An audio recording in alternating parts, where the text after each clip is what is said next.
Welcome to my YouTube channel R K study. Student, आज मैं आपको सिंपल पेपर जो 10th क्लास का सीबीएसई जारी किया है उसका क्वेश्चन नंबर जो कंस्ट्रक्शन का बच गया था सेक्शन बी में वो बताने जा रहा हूँ। सबसे पहले आप इसका स्क्रीनशॉट ले लीजिए।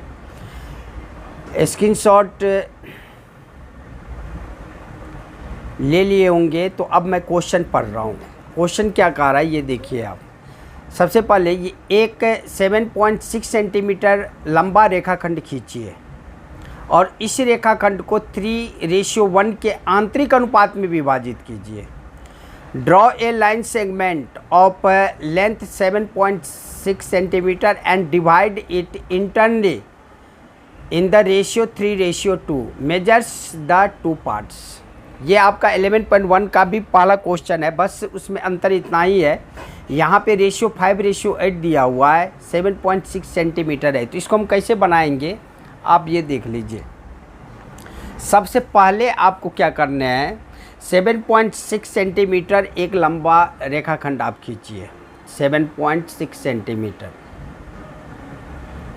तो यहाँ पे आप देख रहे हैं कि ये आपका 7.5 है, तो 6 करने हैं तो एक पॉइंट आगे आप कर लीजिए। यहाँ पे 7.5 और एक पॉइंट यदि आगे जाएगा तो ये क्या हो जाएगा 7.6। और यहाँ से आप लाइन ड्रॉ कर दीजिए यहाँ तक।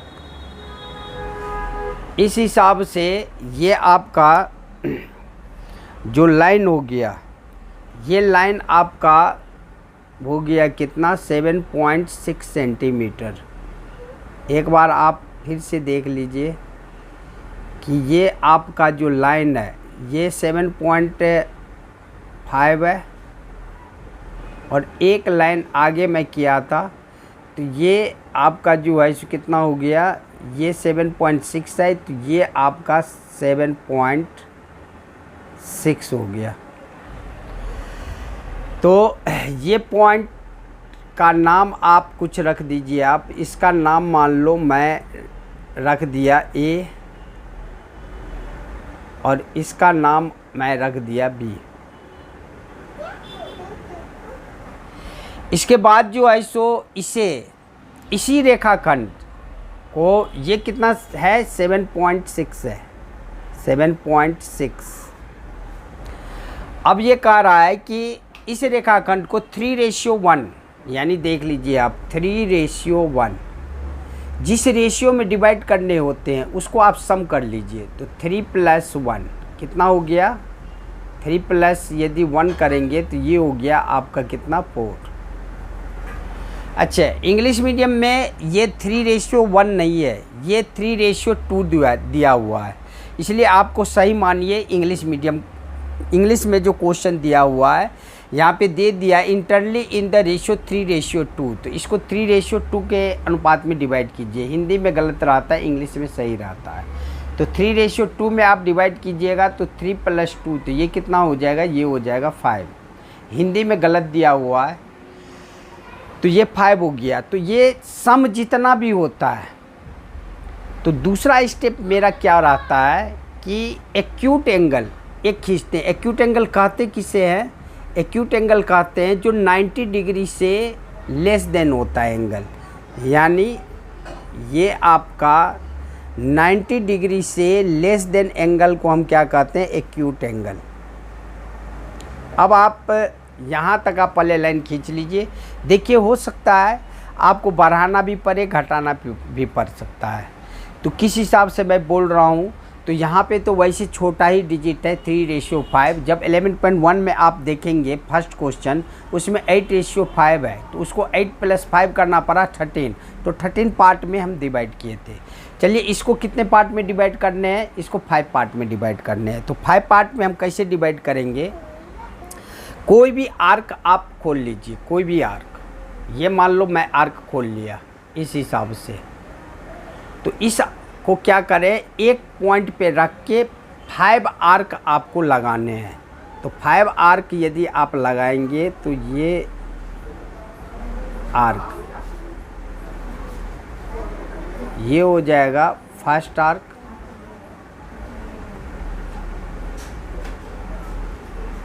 ये हो जाएगा सेकेंड आर्क, ये हो जाएगा थर्ड आर्क, और ये हो जाएगा फोर्थ आर्क,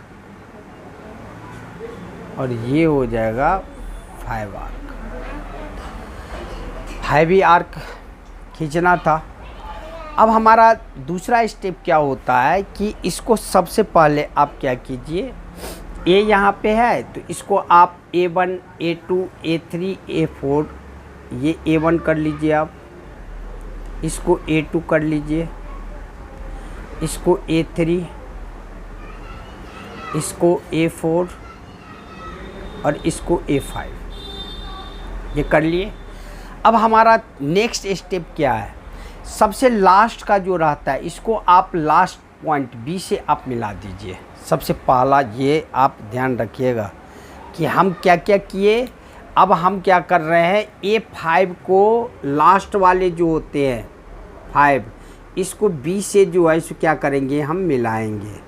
तो B से मिलाएंगे तो ये आपका ये हो गया, B से मिला दिए। अब नेक्स्ट स्टेप मेरा क्या रहेगा, नेक्स्ट स्टेप जो है सो आप कोई भी आर्क लीजिए और A5 पे अब क्या कीजिए, कोई भी आर्क ले लीजिए आप। एक मान लो ये आर्क मैं ले लिया, आप कोई भी ले सकते हैं, मैं इतना खोल दिया। अब इसको जो है सो क्या है आपका, एक 3 से खींचना है, एक 2 से खींचना है। तो मान लो कि ये आर्क जो है सो थोड़ा छोटा आप लीजिए, ये आर्क जो है सो इतना खींच के, और इसको क्या कीजिए आप, इसको जो है सो यहाँ पे मिलाइए। और ये आर्क अब छोटा बड़ा नहीं होनी चाहिए। पहला है 3, तो A3 से यही आर्क आपको खींचना है, और 3 से जो है सो आपको यहाँ पे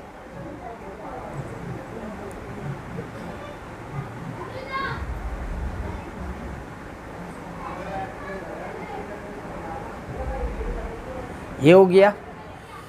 उसके बाद आप क्या कीजिए, इस आर्क की लेंथ नापिए कितनी होती है।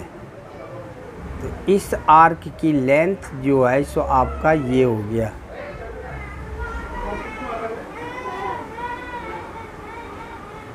अब यही लेंथ जो है आप यहाँ पे कट कीजिए। बस ये है कि आपको आर्क जो है सो थोड़ा आगे करना पड़ेगा। आप A3 से मारे थे, तो A3 से यदि मारे थे आर्क, तो ये आर्क की लेंथ जो है सो जो था ये, तो ये लेंथ इसको जो है सो काटनी चाहिए। अब कट गया। अब आपका काम क्या है, A3 से पैरेलल लाइन, जो ये पॉइंट आया है आपका, ये जो पॉइंट आया है, ये पॉइंट A3 से इसको पैरेलल लाइन खींच दीजिए। तो ये A3 से यदि आप पैरेलल खींच रहे हैं, ये A3 है,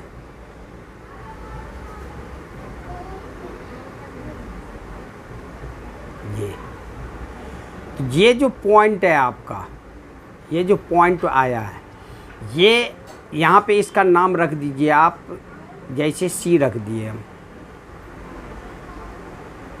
तो इस कंडीशन में ये A3 यहाँ पे आप लिखिएगा A3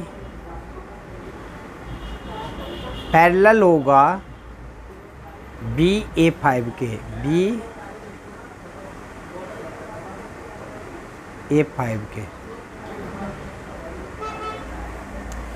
और यहाँ पे जो है सो आपका मेजर भी करने आपको, ये जो रेशियो हो जाएगा इसका कितना, ये हो जाएगा आपका 3 और रेशियो हो जाएगा 2। मेजर यदि करने हैं तो AC बराबर जो है सो क्या हो जाएगा, AC बराबर ये देख लीजिए आप AC का लेंथ जो है सो आपका कितना है, ये आपका AC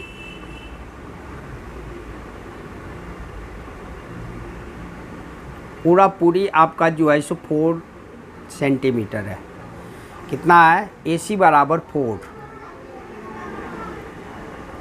सेंटीमीटर। इसका मतलब है BC कितना होगा, 3.6 आनी चाहिए। टोटल आपका कितना है, 7.6। ये टोटल आपका 7.6 है। यदि ये आपका 4 है तो इसका मतलब BC का जो है सो कितना लेंथ आनी चाहिए, ये BC जो है सो आपका होनी चाहिए 7.6 में से आप माइनस कर दीजिए 4, तो कितना हो जाएगा 3.6 आनी चाहिए। तो आप देख लीजिए BC कितना आ रहा है, ये BC जो है सो 3.6 एग्जैक्ट 3.6 आ रहा है। देख लीजिए आप 3.5 है और ये 3.6 है, तो ये हो गया आपका BC हो गया 3.6 सेंटीमीटर। बस इस हिसाब से आप कंस्ट्रक्शन करेंगे। ये क्वेश्चन नंबर जो है सो आपका कितना है, ये क्वेश्चन नंबर आपका है 9 नंबर। उसके बाद मैं सेक्शन B में सारा क्वेश्चन बता चुका हूँ। बस आप ध्यान रखिएगा कि इसको हम कैसे डिवाइड किए। एक 7.6 सेंटीमीटर लंबा रेखाखंड खींचना था, तो एक 7.6 सेंटीमीटर जो है सो रेखाखंड ले लिए। फिर हम क्या किए, एक एक्यूट एंगल खींचे और इसको जो है सो क्या किए 3:2 के अनुपात में डिवाइड करना था, तो 3:2 है, तो इसका सम कितना हो जाएगा 5। तो 5 एक्यूट एंगल पे जो है सो क्या किए 5.5 आर्क हम काटे थे। कोई भी आर्क ले लिए तो A1 एक बार, 2 बार, 3 बार, 4 बार, 5 बार आर्क लेके A1 A2 A3 A4 A5, फिर A5 को क्या किए 20 से हम मिला दिए। उसके बाद क्या किए यहाँ से एक आर्क लिए और इसको जो है सो क्या किए एक आर्क खींचे। फिर पहला जो होता है A3 वहाँ से एक आर्क लिए और फिर इस दोनों को जो है सो हम क्या किए मिलाए कि कितना आर्क जो है सो यहाँ पर है खुल रहा है, तो उसी हिसाब से यहाँ पे खोल के और इस हिसाब से हम यहाँ पे क्या किए कट किए। फिर इस लाइन को A3 को इससे हम मिला दिए। इस हिसाब से जो है सो क्या हो जाएगा, ये जो आपका ये है, ये आपका A3 यहाँ पे हम जो है सो आपको क्या लिखे A3C होनी चाहिए। यहाँ पे होनी चाहिए A3C। ये हो गया आपका A3C। ये जो लाइन है A3C ये पैरेलल होगा A5B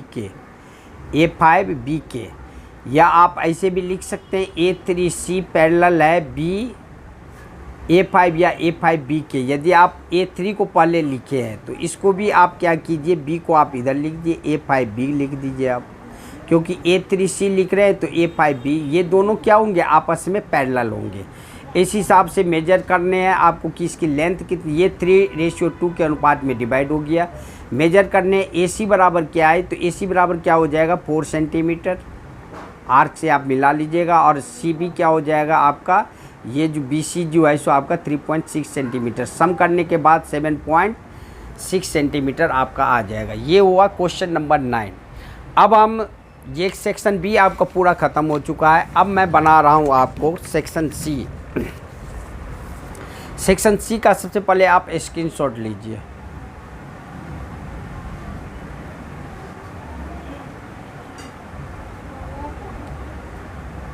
स्क्रीनशॉट आप सबसे पहले लीजिए और इसके बाद मैं सवाल बनाता हूँ।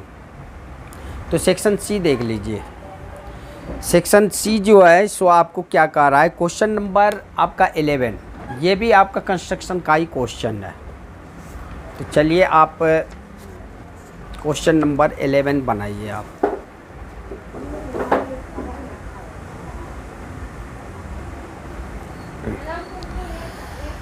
क्वेश्चन नंबर 11 आपका कह क्या रहा है, पहले आप ये देखिए। क्वेश्चन नंबर 11 कह रहा है कि त्रिज्या 6 सेंटीमीटर वृत्त पर परस्पर 80 डिग्री के कोण पर झुकी स्पर्श रेखाओं की रचना कीजिए। Draw a two tangents to a circle of radius 6 centimetre inclined at an angle of 80 degree. Inclined का मतलब क्या होता है, अभी आप यहाँ पे देखिए। इंक्लाइंड का मतलब होता है कि मान लो कि कोई जो है सो सर्कल है, मान लो यहाँ पे एक सर्कल है, ये देख लो आप, यहाँ पे सर्कल है और यहाँ से जो टेंजेंट खींचा जाएगा, इसको यहाँ जो भी एंगल बनेगा इसी को इंक्लाइंड एंगल बोलते हैं। तो यहाँ पे आपको क्वेश्चन क्या दे रहा है, क्वेश्चन दे रहा है कि त्रिज्या 6 सेंटीमीटर के वृत्त पर परस्पर 80 डिग्री के कोण पर झुकी। तो 80 डिग्री के कोण पर झुकी मतलब दो स्पर्श रेखा है, ये 80 डिग्री का एंगल यहाँ पे बननी चाहिए। तो चलिए आपको मैं थोड़ा बहुत हिंट दे रहा हूँ कि 6 सेंटीमीटर का तो ये रेडियस हम सर्कल खींचे मान लो, तो यहाँ से यहाँ पे ये क्या है, पॉइंट ऑफ कांटेक्ट। यहाँ से यहाँ पे क्या है, पॉइंट ऑफ कांटेक्ट। तो सबसे पहले आप ये देखिए कि यहाँ पे कितने डिग्री का एंगल बनेगा, 90 डिग्री। यहाँ पे कितने डिग्री का एंगल बनेगा, 90 डिग्री। तो 90 डिग्री 90 डिग्री 90 90 और यहाँ पे कितना डिग्री बन रहा है, 80 डिग्री। तो यहाँ पे आपको मेन सेंटर पे कितना डिग्री का एंगल बनाना है ये समझना है। तो आप देखिए कि ये कितना हो जाएगा, 9 9 18 और 8 26, ये 260 और टोटल क्वाड्रिलेटर का सम कितना होता है, 360। तो 360 में से यदि आप माइनस कर दीजिए 260 तो ये कितना हो जाएगा, ये 100। यानी यदि सेंटर पे 100 डिग्री बना दीजिएगा आप, अपने आप यहाँ पे जो है इस एंगल कितना बन जाएगा, 80 डिग्री बन जाएगा। क्योंकि पॉइंट ऑफ कांटेक्ट जो है जहाँ पे टेंजेंट से रेडियस मिलता है, यहाँ 90 डिग्री ऑलरेडी बनता है। पॉइंट ऑफ कांटेक्ट से जहाँ पे ये मिलेगा रेडियस, ये ऑलरेडी 90 डिग्री होगा। तो हमें यहाँ पे पता चल चुका है कितना डिग्री का एंगल बनाएंगे, 100 डिग्री। तो अपने आप जो है यहाँ पे 80 डिग्री बन जाएगा। चलिए मैं बना के आपको दिखाता हूँ। सबसे पहले एक जो है सो आप क्या कीजिए, 6 सेंटीमीटर का जो है सो एक सर्कल खींचने है आपको। तो 6 सेंटीमीटर इस कंपास को जो है सो खोलिए और 6 सेंटीमीटर जो है सो आपको लेके आइए। यहाँ से आप 6 सेंटीमीटर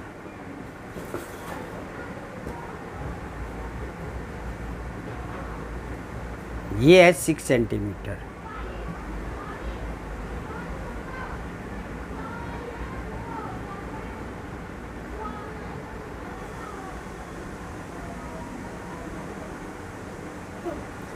देख लो ये कितना सेंटीमीटर है, 6। अब 6 सेंटीमीटर का सर्कल खींचते हैं, 6 सेंटीमीटर का सर्कल। तो यहाँ पे आप 6 सेंटीमीटर का सर्कल खींचिए। तो मान लो आप ये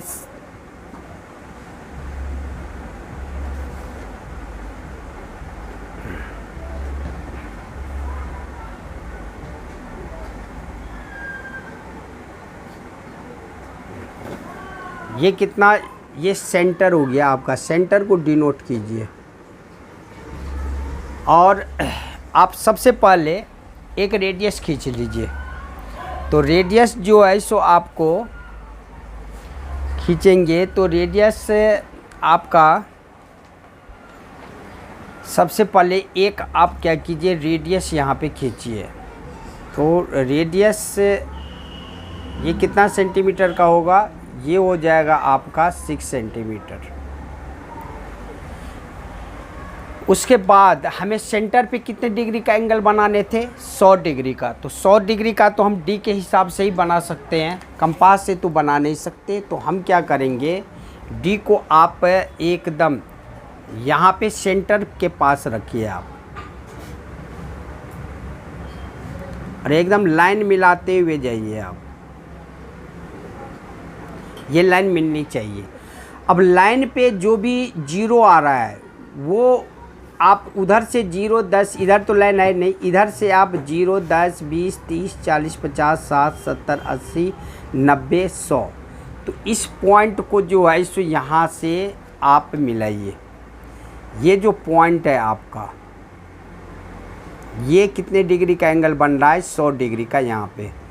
और इस पॉइंट को जो है सो आप क्या कीजिए, इस पॉइंट को यहाँ से आप सही से एकदम ये पॉइंट और इस पॉइंट को मिलाइए, इस पॉइंट को, और यहाँ से आप क्या कीजिए 100 डिग्री का एंगल ये बन गया आपका। अब हमें पता चल गया कि यहाँ पे कितने डिग्री का एंगल बन गया, ये एंगल बन गया 100 डिग्री का।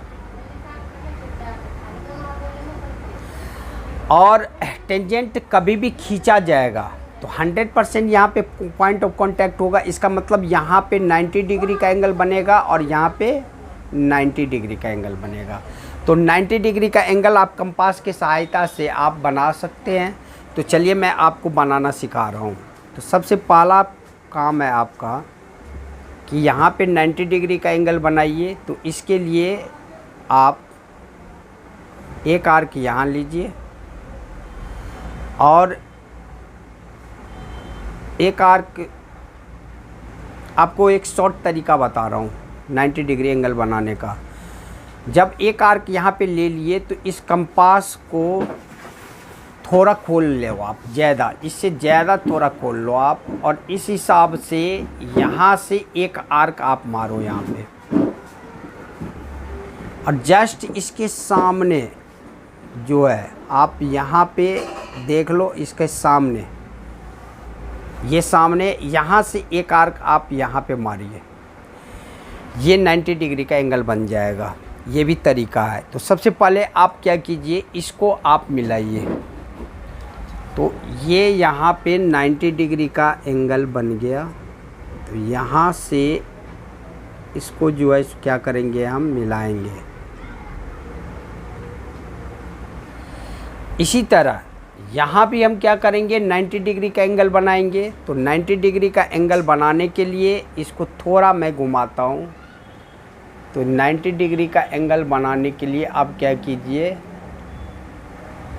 यहाँ से आप फिर क्या करें, हम एक जो है सो आर्क लेंगे हम,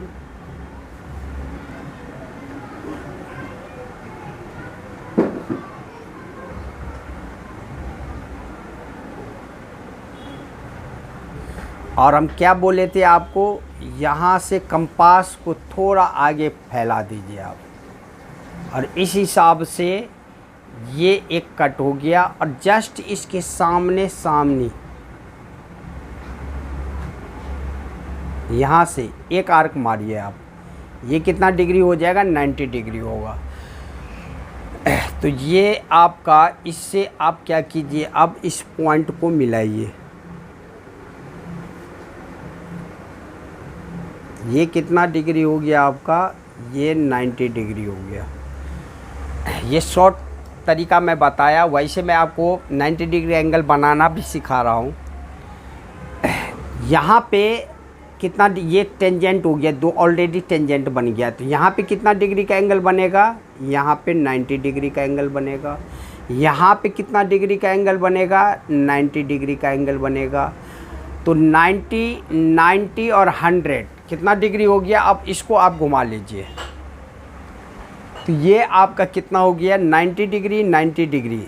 तो 90 और 100, 9 18 और 280, टोटल क्वाड्रिलेटर का सम कितना होता है, 360। 360 में यदि आप 280 माइनस करेंगे तो 0, 16 में से 8 जाए, देख अपने आप यहाँ पे 80 डिग्री का एंगल बन गया ना। यही आपको बनाने थे, इसीलिए मैं स्टार्टिंग में ही आपको बताया था। चलो इसका नाम रख लो आप, सेंटर ओ यहाँ पे कर दो।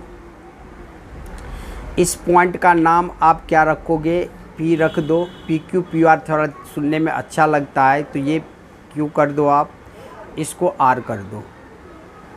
तो आपका टू टेंजेंट जो है सो कितना हो गया, टू टेंजेंट कौन कौन हो गया आपका, एक जो है सो यहाँ पे लिख दो,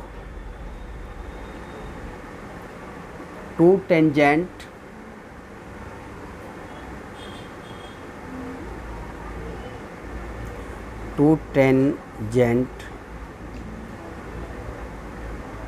are P Q and P R. उसके बाद बस स्पर्श रेखा की रचना करने थे, इसको मेजरमेंट नहीं करने होते। मेजरमेंट करना रहता तो आप यहाँ पे देखेंगे तो दोनों का जो है सो क्या होगा, आपका साइड जो है सो 100% बराबर है, यदि आप सही ढंग से देख रहे हो। देख लो ये 7 पॉइंट, एकदम 7 पॉइंट के समथिंग जो है आपका ये है, एकदम 7 पॉइंट पे ही है। ये कितना है आपका 4 5 6 और 7, ये 7 पे है।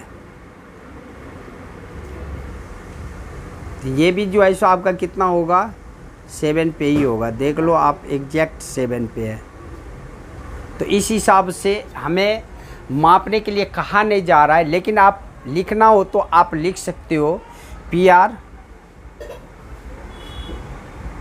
बराबर पी क्यू बराबर कितना है 7 सेंटीमीटर।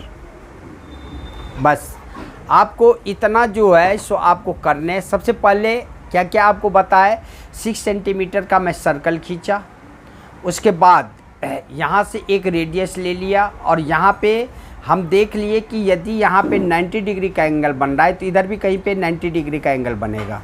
और हमें पता है कि टेंजेंट जहाँ पे रेडियस से मिलता है उसे पॉइंट ऑफ कांटेक्ट कहते हैं। और पॉइंट ऑफ कांटेक्ट पे कितने डिग्री का एंगल बनता है, 90 डिग्री का एंगल बनता है। तो यहाँ भी 90 डिग्री बनेगा, यहाँ भी 90 डिग्री बनेगा। और इंक्लाइंड एंगल कह दिया 80 डिग्री, जहाँ पे कोण झुका हुआ है, जहाँ से स्पर्श रेखा खींची जा रही है। तो ये 90 और 90 80, यहाँ पे मैं आपको बताया था 260। मतलब मेन हमें ये पता करने होते हैं सेंटर पे कितने डिग्री का एंगल बनाने हैं। तो हमें 90 90 और 80 ये पता है। तो ये 260, 360 में से 260 घटाए 100। अब यहाँ पे सेंटर से डी के सहारे हम क्या किए 100 डिग्री का एंगल बना लिए और दोनों तरफ हम क्या किए 90 डिग्री का एंगल बना लिए। चलिए आपको जो लॉन्ग मेथड है आपका इसका 90 डिग्री एंगल बनाने का वो मैं आपको बता देता हूँ। ये शॉर्ट मेथड मैं आपको बताया था, आप इसका भी यूज कर सकते हैं। तो सबसे पहले मान लो यहाँ पे क्या है कि एक लाइन आप ड्रॉ कर लो, शॉर्ट मेथड मैं आपको बताया था। अब हम क्या करेंगे, यहाँ से आप एक आर्क ड्रॉ करो,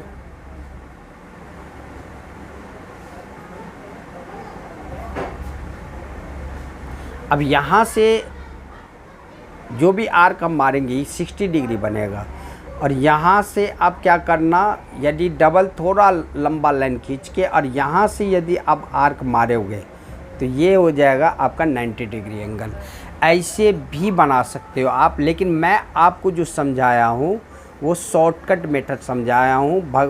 एग्ज़ाम में आप उस मेथड का यूज करोगे, थोड़ा सवाल बनाने में आपको समय कम लगेगा। ये 90 डिग्री का एंगल इस हिसाब से भी बनता है, नहीं तो मैं शॉर्टकट मेथड आपको बता दिया।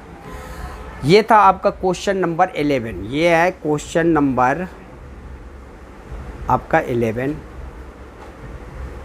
अब मैं आपको क्वेश्चन नंबर 12 बता रहा हूँ। क्वेश्चन नंबर 12 जो है सो क्या कह रहा है ये देख लो आप। क्वेश्चन नंबर 12 जो है आपका कह रहा है कि एक मीनार के शीर्ष से मीनार के पाद से सीधी रेखा में खड़ी दो कारों का अवनवन कोण 30 डिग्री और 45 डिग्री है। यदि कारें मीनार के एक तरफ एक दूसरे से 83 मीटर की दूरी पर है तो मीनार की ऊंचाई ज्ञात कीजिए। ये क्वेश्चन एनसीईआरटी का भी है, तो इंग्लिश में आप देख लीजिए एक बार। From the top of a vertical tower the angles of depression of the two cars in the same straight line with the base of the tower at an instant are found to be 30 degree and 45 degree. If the cars are 83 meter apart and on the same side of the tower, find the height of the tower. तो सबसे पहले आप क्या कीजिए, एक tower खींचिए। तो tower की जो है सो आपको हाइट जो है सो कितना दिया हुआ है, यहाँ पे एक मीनार से पाद से सीधी रेखा में खड़ी दो कारें का अवनमन कोण 30 डिग्री 45 डिग्री है। तो सबसे पहले मान लो कि एक मीनार यदि ले लो आप, यहाँ पे मान लो मैं एक मीनार ले लिया, ये मीनार है, तो 2 पॉइंट मान लो मैं एक ए ले लिया और एक बी ले लिया यहाँ पे। उसके बाद कह रहा है मीनार के पास से सीधी रेखा में खड़ी दो कारें का अवनमन कोण 30 डिग्री। देखो यहाँ से आपका मीनार है, तो मीनार के पाद का मतलब है ज़मीन, यहाँ से ज़मीन होगा। तो कह रहा है कि यहाँ से जो है सो आपको एक दो कार का एक का जो है सो डिप्रेशन एंगल बन रहा है। तो डिप्रेशन एंगल कभी भी बनेगा, तो मैं आपको सबसे पहले बताया था कि यहाँ से एक पैरेलल लाइन आप यहाँ पे ड्रॉ करो, सबसे पहला काम ये है। और यहाँ पे ये ज़मीन होगा, तो सबसे पहले मान लो कि ये ज़मीन है, इसके पैरेलल लाइन, इसलिए जब भी डिप्रेशन एंगल बनता है तो इसके पैरेलल एंगल हम खींचेंगे। तो यहाँ से आपका पहले ये कह रहा है कि मीनार के यहाँ पे दो कार खड़ी है, तो एक जो है 30 डिग्री के एंगल पे है।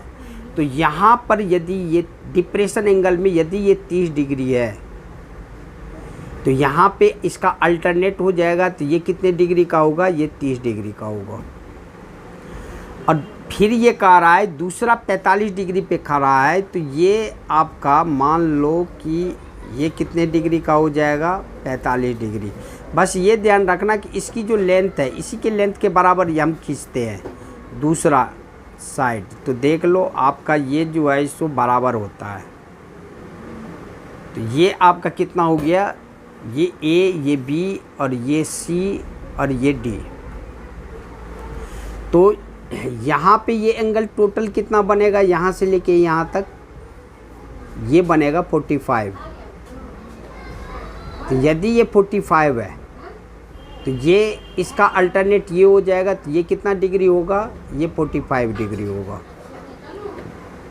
क्योंकि दो पैरेलल लाइन के बीच में एक ट्रांसवर्सल ये है, तो यहाँ पे इसका अल्टरनेट एंगल एकांतर कोण बन गया। ये आपका पैरेलल लाइन में एक ट्रांसवर्सल ये है, तो ये अल्टरनेट 45 डिग्री।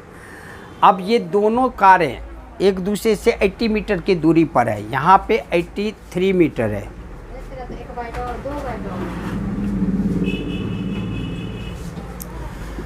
तो हमें क्या निकालने हैं, हमें निकालने हैं मीनार की हाइट, यानी हमें मीनार की ऊंचाई निकालने ए बी। तो सबसे पहले आप क्या कीजिए, इसमें ट्रायंगल ABC में चलिए। तो ट्रायंगल ABC में जो है सो आपका क्या हो जाएगा, आप ये देखिए, फ्रॉम ट्रायंगल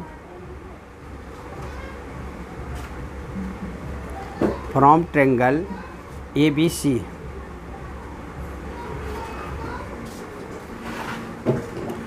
इसके सामने का एंगल क्या हो जाएगा, ये P हो जाएगा और ये B है। दोनों ट्रायंगल में AB आ रहा है, ये ध्यान रखना आप, ये P है और ये B है, तो tan 45 डिग्री।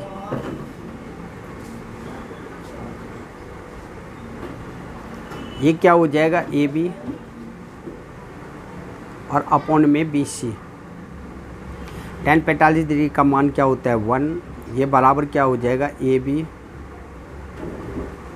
अपॉन में BC। यदि क्रॉस मल्टीप्लाई यदि हम करें तो AB बराबर क्या हो जाएगा, ये AB बराबर हो जाएगा BC। ये इक्वेशन फर्स्ट मान लो आप। पूरे ट्रायंगल में चलो आप, from triangle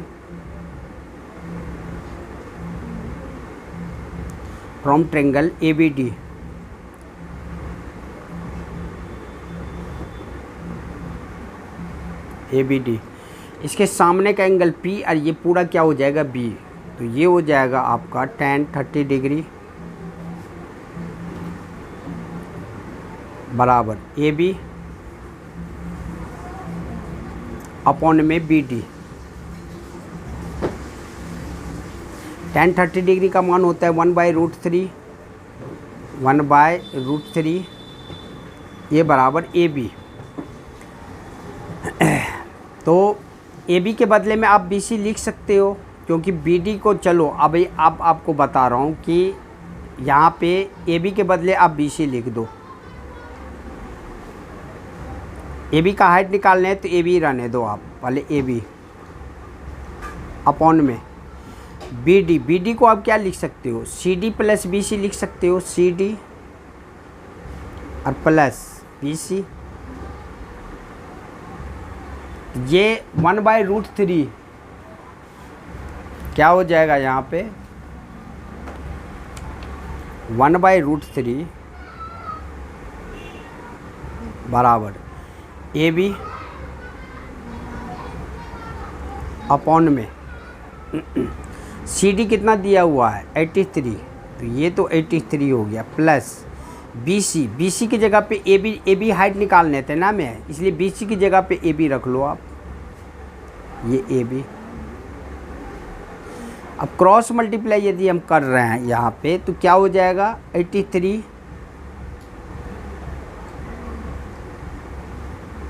plus A B, ये बराबर क्या हो जाएगा ए बी √3,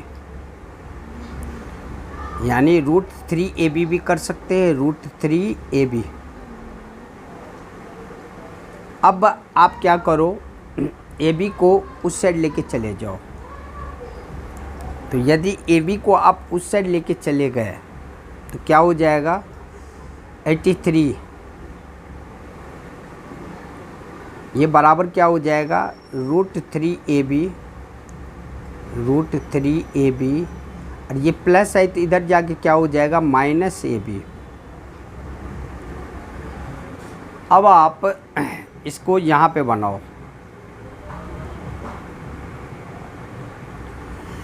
अब इसे ये जो है सो सबसे पहले इसको आप इस साइड लिखो आप, √3 ए बी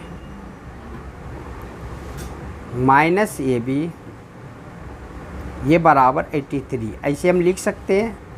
अब ए बी कॉमन है तो ए बी कॉमन ले लो आप, यदि ए बी हम कॉमन ले लिए तो यहाँ पे क्या बचा √3 और यहाँ पे क्या बचा -1, तो ये हो गया 83। तो ए बी बराबर निकल गया हमारा, ए बी बराबर ये मल्टीप्लाई तो डिवाइड, यानी 83 अपॉन में √3 -1। कभी भी रूट में जो है सो इसका मान हम नहीं छोड़ते, इसलिए हम रेशनलाइज करते हैं। तो आप इसको रेशनलाइज कर दो, फ्रॉम रेशनलाइज, फ्रॉम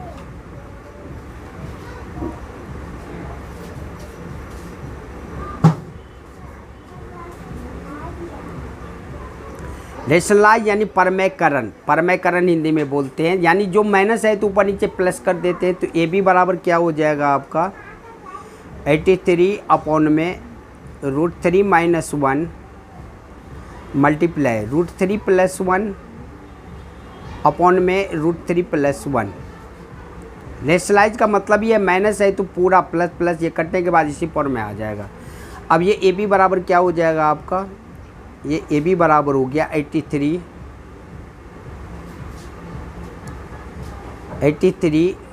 √3 +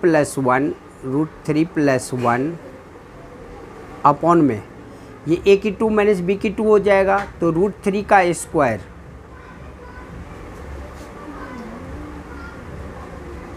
ए की 2 माइनस बी की 2 यानी 1 का स्क्वायर। तो यहाँ पे ए बी बराबर क्या हो जाएगा आपका, ये ए बी बराबर 83 √3 + 1 और अपॉन में √3 का स्क्वायर 3 और -1। तो ये ए बी बराबर जो है सो क्या हो गया, अब आप लिख सकते हो। इसलिए ए बी बराबर आपका फाइनल आंसर हो गया 83 ब्रैकेट √3 + 1 अपॉन में 2, ये आपका आंसर हो गया। सवाल को थोड़ा आप सही ढंग से बनाना। ये क्वेश्चन नंबर जो है सो कौन सा था, ये क्वेश्चन नंबर जो है सो आपका ये हो गया आपका क्वेश्चन नंबर, ये 12 हो गया। अब केस स्टडी है। केस स्टडी के लिए मैं आपको नहीं, एक क्वेश्चन और है कंस्ट्रक्शन का, वो आप इसी का और है, वो आप बना लो सही ढंग से। तो ये हो गया आपका 12 क्वेश्चन, इसका और क्वेश्चन भी बना लो आप, हाइट एंड डिस्टेंस आपका हो जाएगा क्लियर।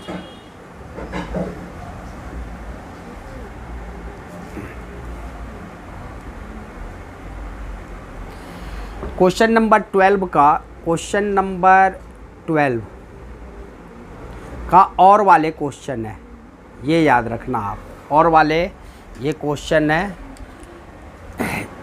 आपको तो एक ही बनाने हैं, लेकिन मैं आपको दोनों बना के दिखा रहा हूँ। इसमें क्वेश्चन पहले क्या कह रहा है ये देख लो आप। क्वेश्चन कह रहा है कि 60 मीटर ऊंचे भवन के शिखर से एक प्रकाश स्तंभ के शिखर तथा पाद के उन्नयन तथा अवनमन कोण क्रमशः 30 डिग्री तथा 60 डिग्री है। प्रकाश स्तंभ तथा भवन के बीच की दूरी ज्ञात कीजिए। प्रकाश स्तंभ की ऊंचाई भी ज्ञात कीजिए। The angle of elevation of the top and the angle of depression of the bottom of a lighthouse is found to be 30 degree and 60 degree respectively from a 60 metre height tower. Find the distance between the lighthouse and the tower. Also find the height of the lighthouse. चलिए इसमें दो चीज़ निकालने हैं। एक तो आपको प्रकाश स्तंभ तथा भवन के बीच की दूरी निकालने, सब अब प्रकाश स्तंभ की ऊंचाई भी निकालने। सबसे पहले आप ये देख लीजिए कि मान लो कि इसको मैं भवन मान लिया, इसको मैं मान लो भवन मान लिया, तो कह रहा है कि 60 मीटर ऊंचे भवन के शिखर से एक प्रकाश स्तंभ के शिखर का उन्नयन यानी एलिवेशन एंगल कभी भी बनता है तो ये ऊपर की ओर बनता है। इसका मतलब ये है कि प्रकाश स्तंभ इससे बड़ा होगा, तो इससे यदि बड़ा होगा तो इस हिसाब से इससे बड़ा एक साइड आप यहाँ पे खींच लो।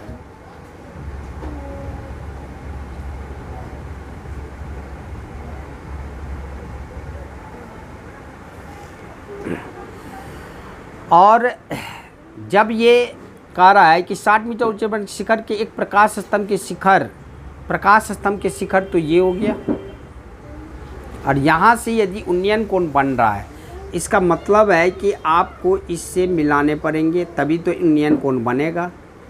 तो ये आपका ऐसा कभी भी फिगर हो तो इसके पैरेलल आप सबसे पहले लाइन खींच दो।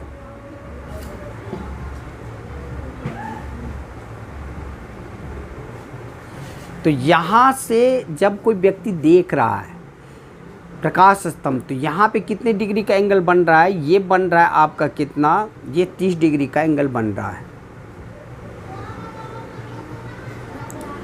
और 60 मीटर ऊंचे भवन, ये जो है सो आपका हाइट मान लो ये A है और ये B है, ये कितना है 60 मीटर है, और ये मान लो आप C है और ये D है। ये आप समझ लो कि प्रकाश स्तंभ है। तो पहले आप जो जो माने हो, ये बिल्डिंग क्या माने हो आप, बिल्डिंग आप ए भी माने हो तो लिख लो। CD को क्या माने हो आप, लाइट हाउस, तो लाइट हाउस।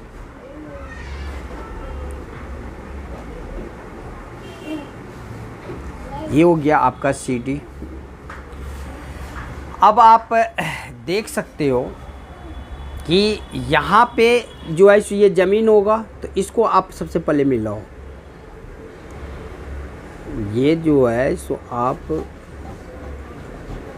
इसको मिलाओ, आप मिला दिए। उसके बाद ये भवन के शिखर से लाइट हाउस का उन्नयन कोण आप बना दिए। अब लेकिन इसमें एक और चीज़ कह रहा था कि अवनमन कोण भी बनता है यहीं से। तो अवनमन मतलब यहाँ पे कोई व्यक्ति पहले ऊपर देखा फिर नीचे देखा, कभी भी नीचे देखेगा तो इस साइड देखेगा, ये यहाँ पे नीचे, और डिप्रेशन एंगल बन रहा है तो यहाँ पे नीचे हो गया ये। तो ये हो गया आपका डी। मतलब अब आप यहाँ से जो है सो आपको यहाँ तक का एंगल, यानी ये हो गया आपका यहाँ पे 30 डिग्री हो गया, तो ये जो एंगल यहाँ से यहाँ बन रहा है, ये यहाँ पे ये एंगल कितना डिग्री बन रहा है, ये 45 डिग्री बन रहा है। तो यदि ये 45 डिग्री है तो ये भी कितना डिग्री होगा, ये 45 डिग्री होगा, क्योंकि दो पैरेलल लाइन और एक ट्रांसवर्सल, तो अल्टरनेट एंगल क्या होते हैं, बराबर। सॉरी, ये 45 डिग्री आपका यहाँ पे होगा, ये यहाँ पे 45 डिग्री, यहाँ पे 45 डिग्री होगा, तो ये 45 इसका अल्टरनेट एंगल इधर बनेगा, तो ये 45 डिग्री हो जाएगा। चलो अब आप सबसे पहले हमें निकालने क्या है ये देख लो आप। हमें निकालने हैं आपको प्रकाश स्तंभ और आपको भवन के बीच की दूरी, यानी प्रकाश स्तंभ और भवन के बीच की दूरी आपका यहाँ से लेके यहाँ तक की डिस्टेंस निकालने हैं। पहले तो ये हो गया कि ये भवन है और ये है, तो इसके बीच की डिस्टेंस कितना है, या तो ये निकाल लो या ये। और उसके बाद प्रकाश स्तंभ की ऊंचाई, ये पूरा हाइट भी निकालने हैं। तो चलो सबसे पहले आप अपना स्ट्रेटजी बनाओ कि सबसे पहले हमें ये 60 मीटर है, तो ये ABCD यहाँ पे ई कर लो आप, तो ये इसके पैरेलल है, तो ये कितने डिग्री मीटर होगा, ये भी 60 मीटर ही होगा। तो भवन की जो हाइट है ये बस CE निकाल लें। भवन की हाइट क्या है पहले ये देख लो, भवन की हाइट CD है, तो CD बराबर CE अब प्लस क्या होता है DE, यहाँ पे CE प्लस DE, CD हो जाएगा। लेकिन CD हमें DE तो पता है लेकिन CE नहीं पता है, बस आपका टारगेट ये होनी चाहिए कि ये CE कैसे निकलेगा। अब ये ट्रायंगल में यदि ये साइड 1 2 3 साइड में एक भी साइड पता चल जाता है तो हो जाता है, ये साइड तो पता चलेगा नहीं, लेकिन ये साइड हमें पता चल जाएगा, ये साइड इसके पैरेलल है। यदि मैं ये साइड निकाल लूँ तो ये जितना भी आएगा ये साइड भी उतना ही आएगा। तो ये साइड निकालने के लिए मुझे सबसे पहले ABD ट्रायंगल में जाना पड़ेगा। तो फ्रॉम ट्रायंगल, क्वेश्चन देख फिगर बनाने के बाद आप तुरंत अपना दिमाग लगाओ कैसे बनेगा। फ्रॉम ट्रायंगल ABD में आप क्या देख रहे हो कि इसके सामने का एंगल जो है क्या होगा P, और ये निकालने है आपको B। तो P और B का रिलेशन tan में, तो tan 45 डिग्री क्या हो जाएगा आपका AB और अपॉन में BD। tan 45 डिग्री का मान होता है 1 बराबर AB कितना है 60 अपॉन में BD। तो BD क्रॉस मल्टीप्लाई जब करोगे तो BD बराबर क्या हो जाएगा 60 मीटर। चलो BD आपका निकल गया। तो यदि आपका BD जो है सो निकल गया, यदि ये BD है आपका, तो इसका मतलब AC जो है AE इसके पैरेलल है, तो आप यहाँ पे लिख दो, यानी AE बराबर जो है सो क्या है आपका BD। क्यों? क्योंकि रेक्टेंगल है।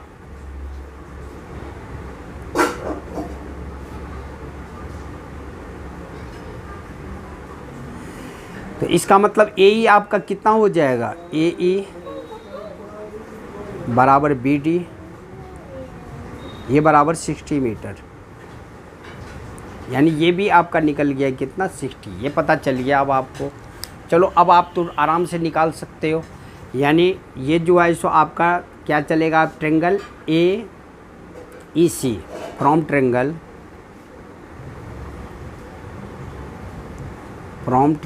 AEC अब हमें CE निकालने हैं, D तो पता ही है, तो ये सामने का एंगल P और ये B, तो क्या निकालेंगे हम tan 30 डिग्री, tan 30 डिग्री बराबर जो है सो क्या हो जाएगा P/B, यानी CE अपॉन में क्या हो जाएगा AE।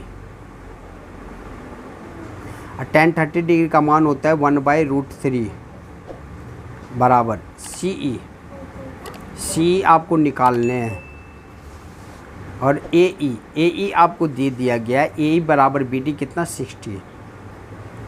जब क्रॉस मल्टीप्लाई करोगे आप तो यहाँ पे, अब यहाँ पे बना लो आप सी ई मल्टीप्लाई √3, सी ई मल्टीप्लाई √3 बराबर क्या हो जाएगा 60 मल्टीप्लाई 1 यानी 60। तो सी ई बराबर आपका कितना निकल जाएगा, सी ई बराबर जो है सो आपका हो जाएगा 60 और अपॉन में कितना √3। तो सी ई को, इसको आप √3 को तो काट सकते हो आप, तो सी ई बराबर जो है सो क्या हो जाएगा आपका, सी ई बराबर इसको 3 के फॉर्म में ले आओ, 20 3 60 यानी 20 मल्टीप्लाई 3 यानी 20 मल्टीप्लाई 3 यदि है तो इसका मतलब है 3 को हम √3 इंटू √3 लिख सकते हैं, √3 मल्टीप्लाई √3। तो ये 3 हो जाएगा, 23 या 60 अपॉन में √3। तो √3 से √3 कैंसिल हो गया, तो सी ई निकल गया आपका कितना, सी ई निकल गया 20 √3। ठीक है, अब आपको सी भी निकल गया। अब तो लाइट हाउस की हाइट आपको पता चल जाएगा, इसीलिए हाइट, टोटल हाइट कितना हो जाएगा, टोटल हाइट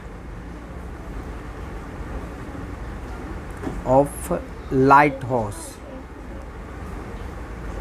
लाइट हाउस कितना हो जाएगा, सी डी बराबर सी ई और प्लस डी ई। तो सी ई आपका कितना निकला है 20 √3 और प्लस डी ई कितना है आपका 60। तो यदि आप 20 कॉमन ले रहे हो आप तो कितना हो जाएगा 20 और ये हो जाएगा √3 और प्लस 23 जा यानी 3। बस आपका ये आंसर हो जाएगा। तो एक तो आपका ये हाइट निकल गया सी डी 20 √3, 20 और √3 प्लस 3। उसके बाद आपका जो है सो डिस्टेंस भी पूछ रहा था, तो बी डी भी स्टार्टिंग में ही आपको निकाल दिए थे कि बी डी बराबर 60 मीटर। तो इस हिसाब से आपका ये सवाल जो है सो बनेगा। और ये आपका जो है सो क्वेश्चन नंबर 12 का और था, इम्पोर्टेंट क्वेश्चन है, इसको आप सही से जो है सो बना लेना। अब मैं जो भी आपका वैल्यू बेस्ड क्वेश्चन है वो मैं नेक्स्ट वीडियो में आपको बता रहा हूँ, जो 13 और 14 दो क्वेश्चन है। तो चलो आप, मैं नेक्स्ट वीडियो में मिलता हूँ, तब तक के लिए जय हिंद।